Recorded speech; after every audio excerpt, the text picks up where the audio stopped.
Hey, what's up guys, Ian Dragon here. I do apologize for not doing much uploading. I was busy during the weekend and, well, grinding out the weapon leveling during the double weapon XP and, well, basically gonna make this video of my summing up, well, my thoughts and basically my final review for Season 1 for Cold War, mainly for zombies. I'm not going to talk about Warzone or multiplayer since I have not really played them at all. Well, I play only multiplayer a little bit, but I'll explain why. As for Warzone, well, I never even touched Warzone still. But anyway, Season 1. Now this was... At first, I was very disappointed with Season 1. Mainly because there was just not a lot of content they give for zombies, and usually their co-op game mode usually get left out of quite a lot. I mean, the biggest thing they added was just Jingle Hells, which is a game mode, limited time game mode, which basically you play Die Machine in a festive theme map where the Megaton takes away the mystery box, and the only way to get weapons that's randomized is from presents that you get from either destroying snowmans or throwing zombies with snowballs and killing them to get a present. Sometimes you may get, well, crap, and sometimes you may get good items.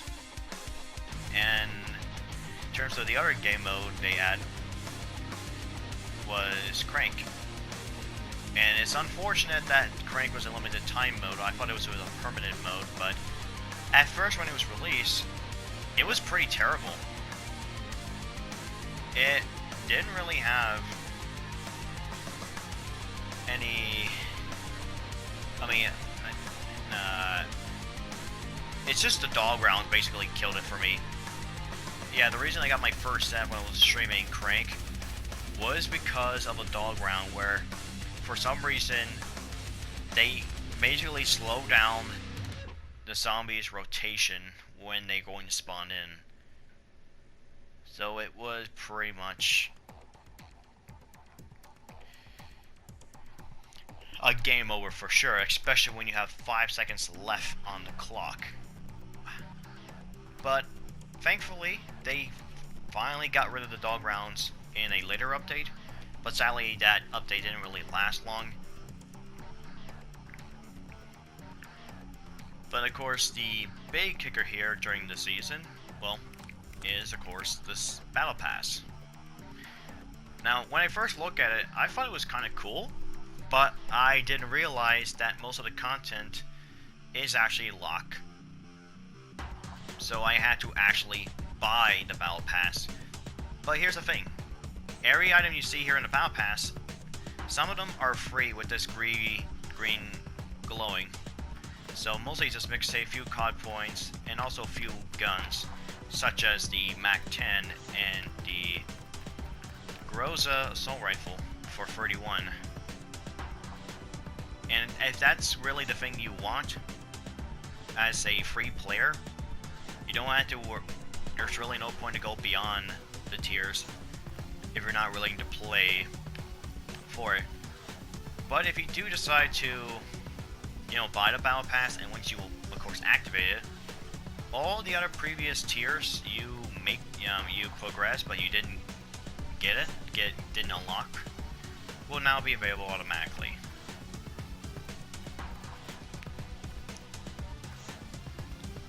It's pretty okay. I think the one that are worthwhile is, of course, the operator skins, the blueprints, the new weapons, and I guess a few tokens as well. Most other stuff like calling cards and renticles, not really that interesting. Some of the blueprints of the weapons are okay, but the thing is too, if you just buy the Battle Pass, which is only just 1,000 COD points, if you reach, well, the last COD point of the tier, I think it's like 93 or 96, I don't know. Let me just go through. I think 91. Nope. Okay, 98. You basically get your money back, or basically get your COD points back, and you can actually buy the COD points that you get from the tiers in the first season.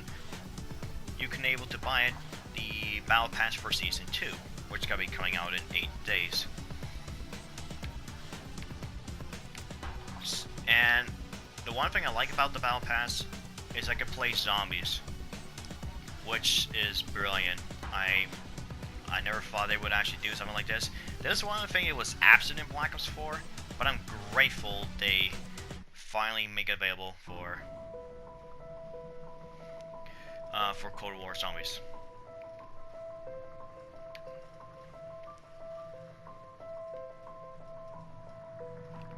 Of course, when I first look at the mixtape, I was like, oh cool, like add more soundtracks for my music player.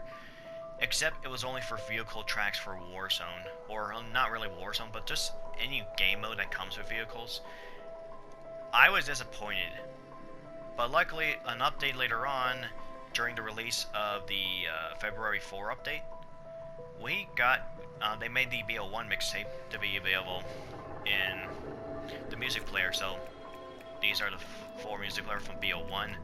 Of course, you got the Pentagon, the Rooftop 2 from the campaign, and 2, of course, Latent Zombies, the 115, which sadly does not contain the lyrics.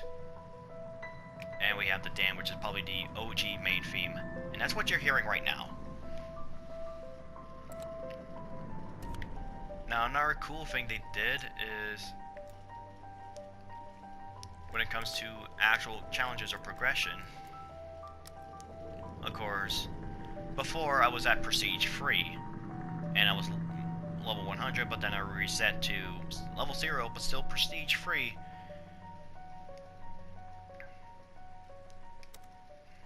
But now they added 4 more prestiges, as you can see on the top. I will start from Prestige 3, but work my way to Prestige 4, 5, 6, and then 7, and then I unlock Prestige Master, and that's when I go beyond a bit more levels. And the purpose for going higher now, for every 50 level, I get a prestige key along with a tier skip.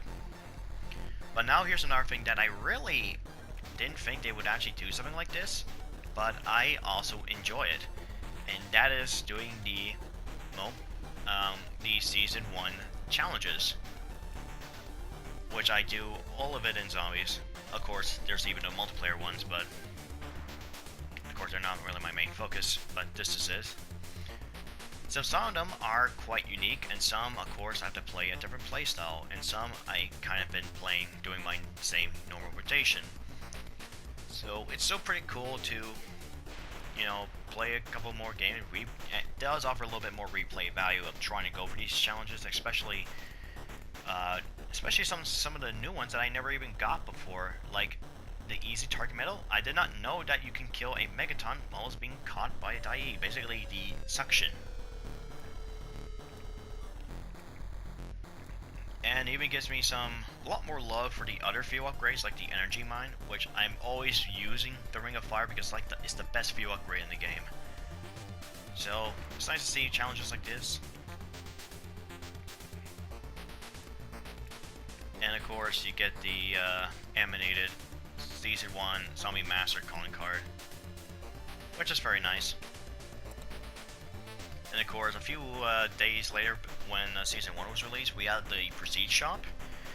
I was a little bit disappointed with the Prestige Shop, but at the same time, I understand why. After all, this is basically give you a tribute to basically everything of the calling card that you see from previous COD titles. Of course, most of these calling cards here are from either BO4, but also some from Modern Warfare 2, which is very nostalgia for me because I remember those calling cards back then, and I find it was really incredible. And usually it's one of my goals to try and collect all the calling cards as I can. But it's just really ridiculous of how really good they are.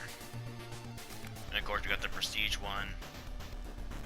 Of course I went ahead and get the Prestige 2 because seriously I love this this cute little baby dragon.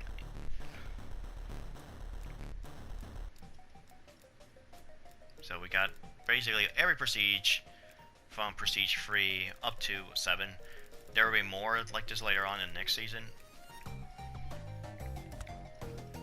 Of course, you got the prestige master, which are supposed to be the more supposedly, yes, some of them are animated, and some of them are basically, I recognize a lot of these. Of course, you can see the name of the game mode they're playing, like Blackout, the multiplayer, Black Ops 2, 3, 4, and some even from Zombies. Of course, you can able to even customize your prestige icons. Now, before they update the custom prestige icons, it was only Treyarch games that you can able to customize your icons. So you have World at War, Black Ops 1, Black Ops 2, Black Ops 3, and Black Ops 4 were the only ones you can change your, well, your prestige icon. But now they include every Call of Duty game that ever introduced a prestige mode, back in COD 4 Modern Warfare in 2007. And yep, of course, this was a big thing for me back then with the whole prestige icon. I was like, my god, I didn't think they would do something like this, but it was actually pretty cool.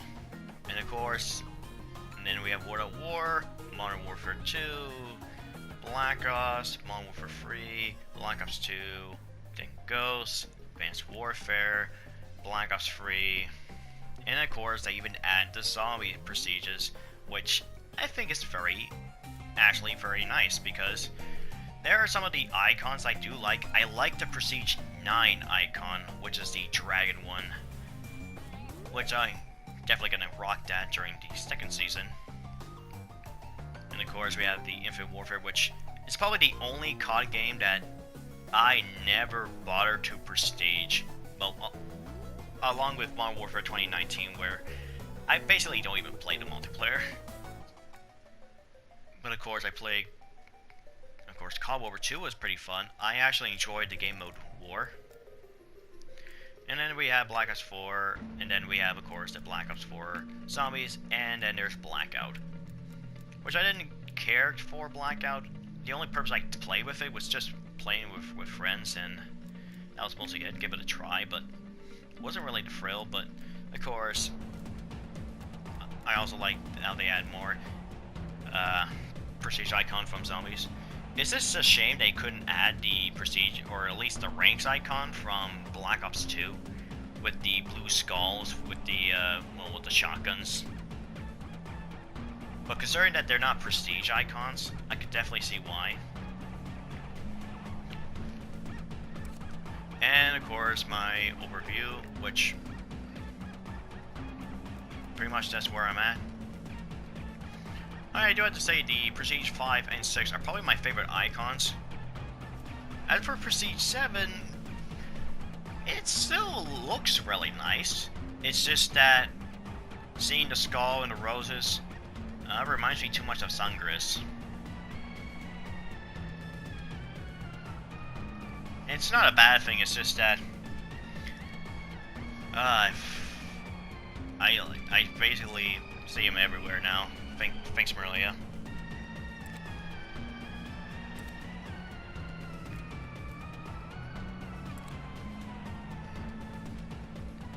And in terms of, well, in terms of at least the weapons, well, I do have to say for the newer weapons they add, we had only 5 new weapons they added during Season 1.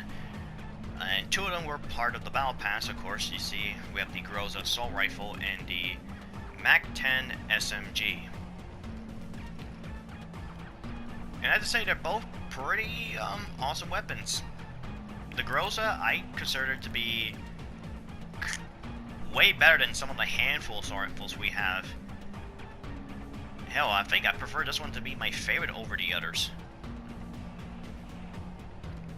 I mean, some of them, I feel like they have the same rate of fire, but some maybe do better, has better recoil control, better iron sights. But overall, it's just the performance. As for the Mag 10, it definitely has the fastest rate of fire of all the SMGs. It is such a bullet hose of a weapon. And it's definitely insane, especially when you have that large extended mag with the 53 rounds. Oh man, that's crazy. Now, as for the other weapon they added during mid-season update, we did have one new shotgun, which is, of course, the Street Sweeper, or the Striker.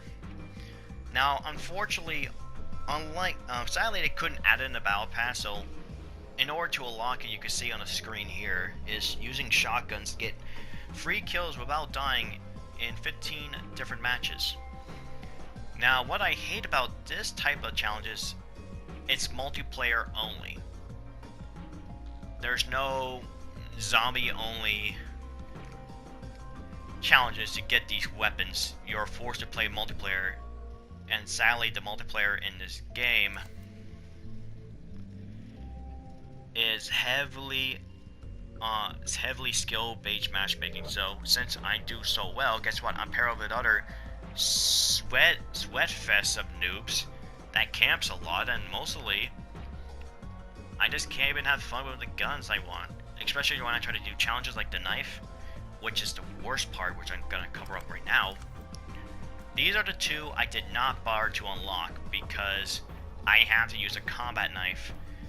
For the sledgehammer, I had to get 2 kills or more rapidly in 15 different matches. And as for the wakizashi, it's essentially a katana.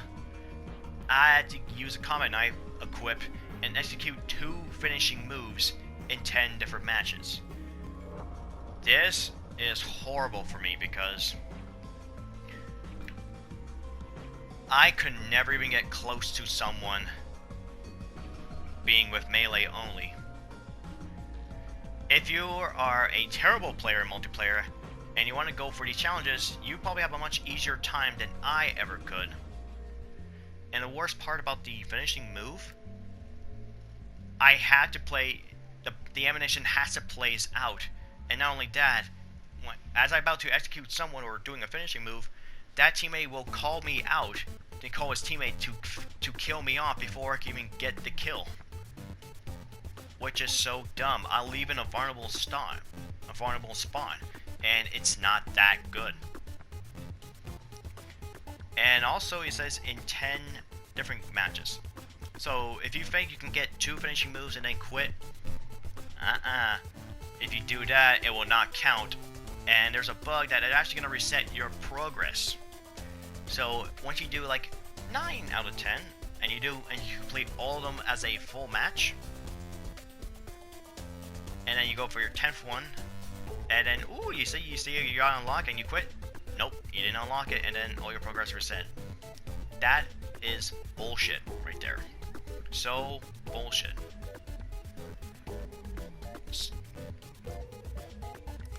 So yeah, and as for reward to get the Street Sweeper, at first, it was crap. The weapon has terrible damage, terrible range, and the reload time is just goddamn awful. I think my loading times when I load up a game in Payday 2 during like the pre-game lobby or during like the loadout screen is much more faster than this weapon's reloading time of 12 rounds. Yeah, this Street Sweeper is not like the Street Sweeper in Payday 2 where you can actually reload, shell by shell easily. The thing is, when you reload this thing, when you put one shell in, you have to turn this little piece at the front of this magazine or the front of the cylinder and basically wind up the round, which normally in Payday 2 you don't have to do. So it is so damn annoying.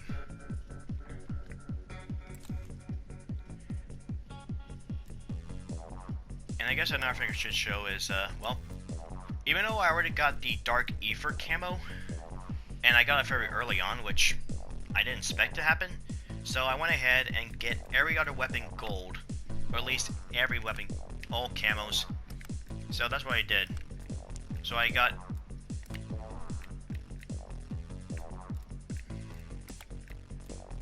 So yeah, I got like every weapon gold.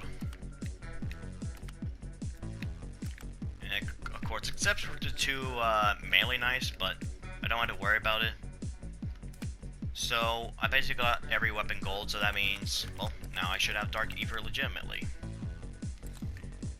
And let me show you probably the best looking one. Here it is. Of course, I'll explain in a video where what is the more effective way to get the Dark Ether and what's the best way to level up, especially if you're just a zombie player.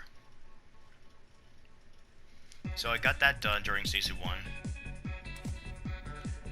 Made it to a high level, got every calling card done.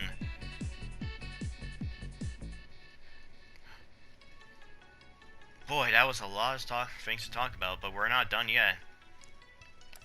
Of course, next up, however, during February 4th, that's when they add a few maps to Onslaught. As I go look through Onslaught, the only few new maps they add during Season 1, of course we have Newtown 84 before Season 1, but then during the first, on day 1 for Season 1, we have the Pines, which is a brand new multiplayer map. It's a very enjoyable map. And then we have 2 throwback maps from BO2. I think a month later we had Raid. And then we have, of course, I think released 2 weeks ago, we have Express. And in terms of the intel for Express and getting the gold chalice, it's bugged at the moment.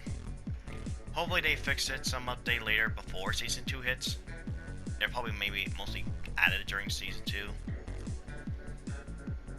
But I think the biggest focus here is definitely the new map, Firebase C. Of course, I already talked about my review on Firebase C, and I have to say, I love it. Firebase C is actually an improvement over Die Machine, as some of the Die Machine things that a lot of people did not like, such as only one upgrade station, now they make it so many places to go, which is pretty incredible. I love the map size too. I love how big it is. It's pretty large, though not too crazy large like Transit or Shadows of Evil, but still big enough. And of course, I love the assault wave. I think it's the best feature they had on this map, and I really wish they'd make a game mode something like this later down, hopefully for the next season.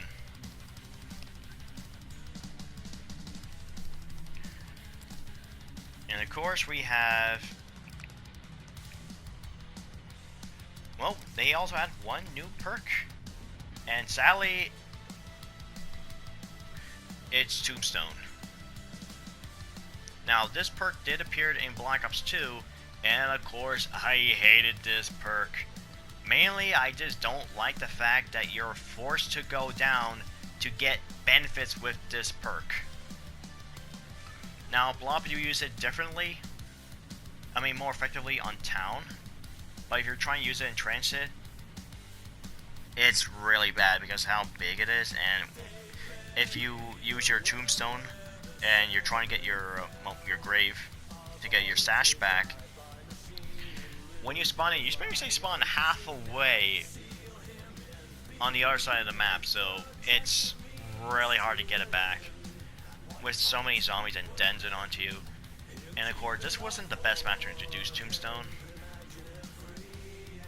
but now that Treyarch brought it back, I would say this should be a proven now. And of course we have the upgrades. So in terms of it, the Shadow Form can regenerate health, and of course tier 2 is increased down duration by 60 seconds, and on death drop a Tombstone dot that saves your weapons, equipment, and resources. So this Tombstone is essentially a mix between Tombstone and Who's Who. which is another perk from BO2 which I also dislike because it also forced you to go down to get the benefits of the perk.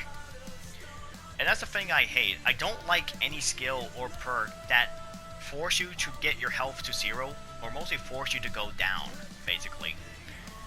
It's like a swan song effect. And also, this Tombstone version is actually much worse. It is actually pure garbage compared to the Black Ops 2 Tombstone. And you know why? Because when you collect your stash in BO2, you also get your perks back. But in this incarnation, you don't. You lose perks still. Even when you activate your shadow form, you are still losing perks. So this is essentially an inferior self-revive. It's a crappy one at best. An expensive one too, especially if you get it as your 5th or 6th perk. So the buff I would definitely give Tombstone would be allow to keep all your perks except for the Tombstone itself once you get back up.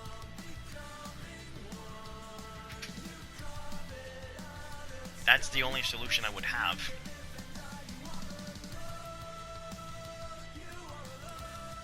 Of course, they did buff the assault rifles and SMGs with their critical damage and ammo count, but the critical damage doesn't apply to their pack-punch form, only their non-pack forms.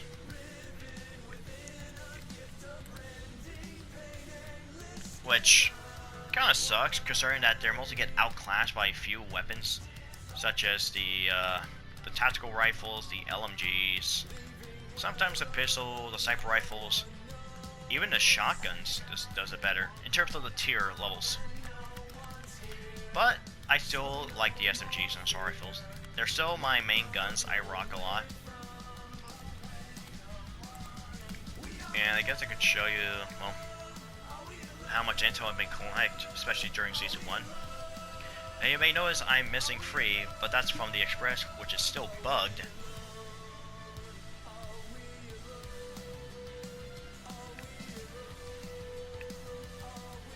Of course, you can see my chart at it. The reason I only played the multiplayer is so I can get the Street Sweeper.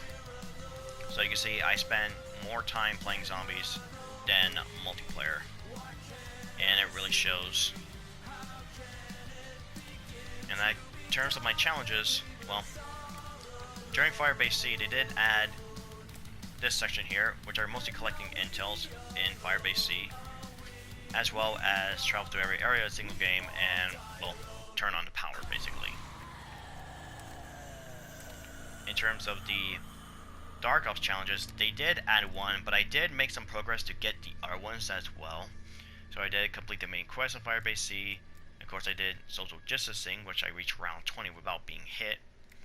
I did the Anvil, which is exfil a game using only melee attacks. And I did a few others as well, such as Checkmate, which is play every single trial in Diamond Machine in a single game, and Box Attic for buying every weapon from the mystery box in a single game. Now there are 4 more left. 2 of them are Dark Ops and 2 of them are regular ones. I'm not sure I'm going to go for the Dark Ops one for the Dead Ops arcade ones, but the 2 of the other ones are, one, of course, like what I did in BO4, which is get 1 million zombie kills total. And I can tell you, I have a long way to go, but I'm not worried about grinding for it. But the other one is reach round 100 in a single game. I'll definitely stream that later on at that point, once I feel like I'm ready for it. And I don't give a damn if I have to use the most campiest spot to get it. As long as I can pull it through, I'll do it. So yeah, overall.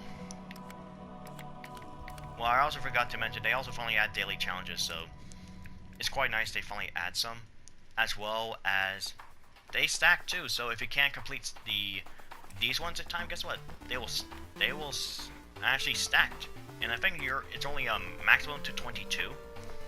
And also any progress you complete, like if you get 10 hill and 10 hound enemy eliminations, and you switch for the assault criticals, it actually saves your progress, and you can resume it later on once you activate it. But yeah, that is basically overall my final view of Season 1. It's definitely a rough start during December, but during basically close to late January and then early February, that's when the content and the updates really rolling out the good stuff. And hopefully Season 2 is a lot better. Because after all, when I play Season 1, I stopped playing it for 10 days and hopped back to Payday 2 on PC. But then I gotta give this game another chance, and I actually enjoy it. And all the stuff they get, it's really what I've been needed the most. So yeah, thank you for watching, everyone. Until next time, when I'll be covering up how I unlocked Dark Matter and how much time and effort did I pull it through to get it. Until then, farewell and have a wonderful day, everyone.